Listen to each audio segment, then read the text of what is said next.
Fellow Kenyans, in order to secure the achievements that we have made so far and to build on them in the future, I now today, once again, further order and direct as follows. 1. The Cabinet Secretary for Interior Coordination of National Government, in conjunction with the Chairperson of the Council of Governors, shall in 3 weeks convene an inclusive national consultative conference to review our national and county COVID-19 response so far, and together with all stakeholders, we chart Kenya's post-COVID future, because this is a future that we can see if we continue with our civic responsibility. Number 2,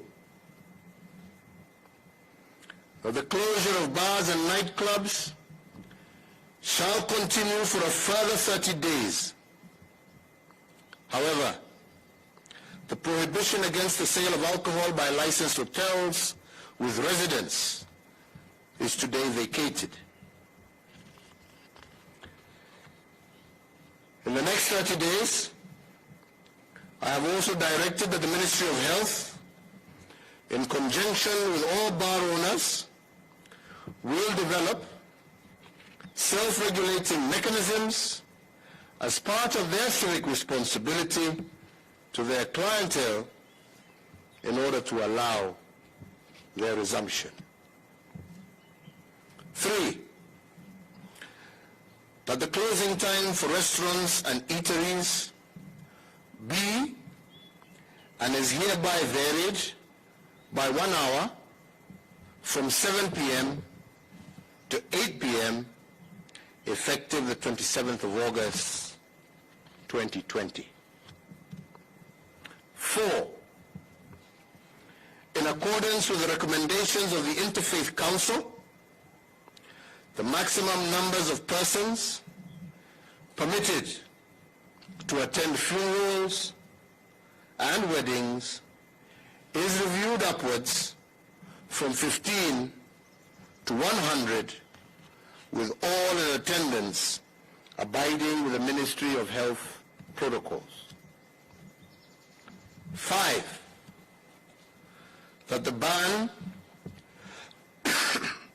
on the sale of second-hand clothing, otherwise known in Kenya as mitumba, is herewith lifted, and details of how this will be operated and the protocols for the same will be announced by the government tomorrow.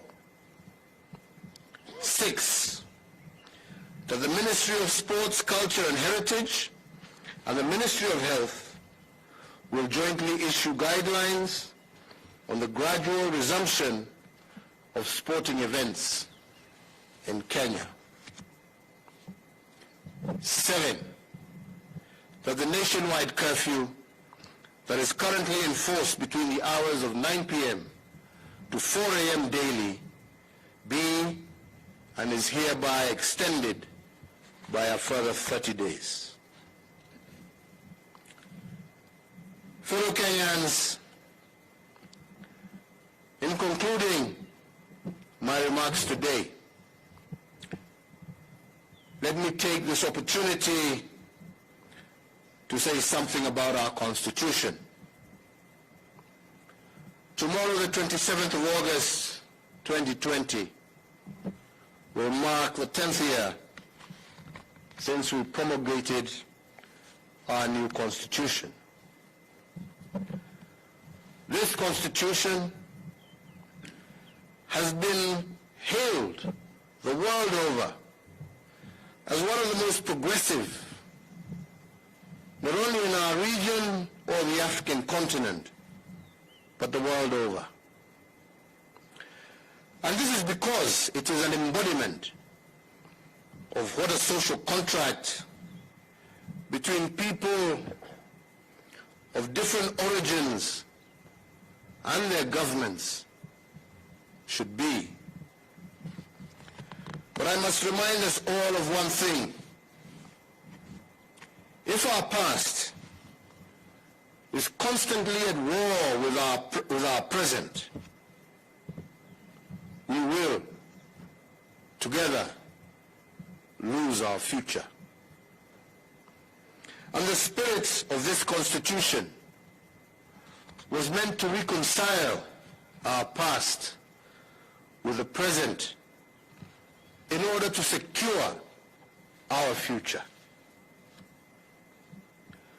But the crafters of this social contract also told us and reminded us that a constitution was a work in progress.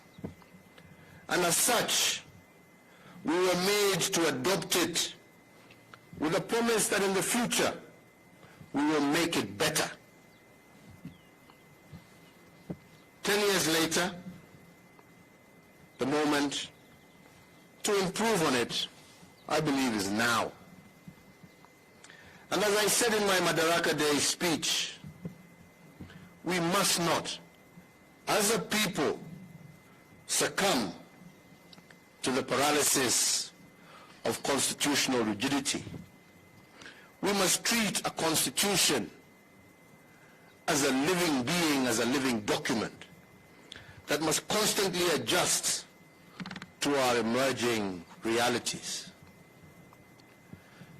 In our past, all our constitutions have been what we may call ceasefire documents, agreements created to either dodge confrontation or avoid civil conflict. And indeed, if you do a textual reading of these constitutions, they represent a constant argument between the past and the present. And that is why I call them ceasefire documents. But 10 years after one of the most progressive constitutions, I believe the moment calls on us to do better. Instead of a ceasefire document that enforces a zero-sum game in which winner takes all and loser is expected to accept, the moment calls us to a new time.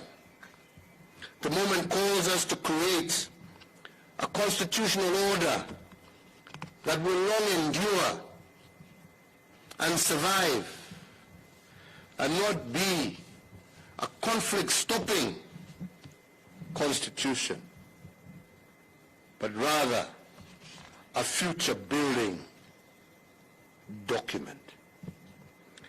And on this, I want to emphasize to all of us that we must not go down a path of populism today, but let us choose a bold path, a path that will assure each and every Kenyan, regardless of where they come from, their social background, their ethnic background, their religious background, assure every Kenyan of sustained peace, security, and shared economic responsibility. Finally, fellow Kenyans, if we view our health crisis indeed first and foremost as a health crisis, but also switch our view and ask ourselves that this can also be looked at not just as a danger, but an opportunity, I do believe that we can completely rearrange our country. And we have seen it in the various new ways even we as government are reorganizing ourselves, in the manner in which This caused us to focus on the most disadvantaged in our country, in the health clinics that we are building in our informal settlements, in the roads that we are building in our informal settlements where the majority of our people live, in the opportunities through Kazi Mtaani and many other government programs that we intend to initiate to support our young people in the manner in which we are also reorganizing our government to take advantage of the digital technology in the performance of our work and in our outreach. I do believe we can rearrange our country. I do believe that it is possible and that our constitutional architecture can be not a conflict resolution document, but a document that lays the architecture of our future heritage. And indeed, as Abraham Lincoln once said, the only way a people or a nation can predict the future is to invent it themselves. We can invent together that future, and we want to do so through our actions of civic responsibility today. May God bless you all. May God continue to bless this great Republic of Kenya. Asanteni sana, twashukuru.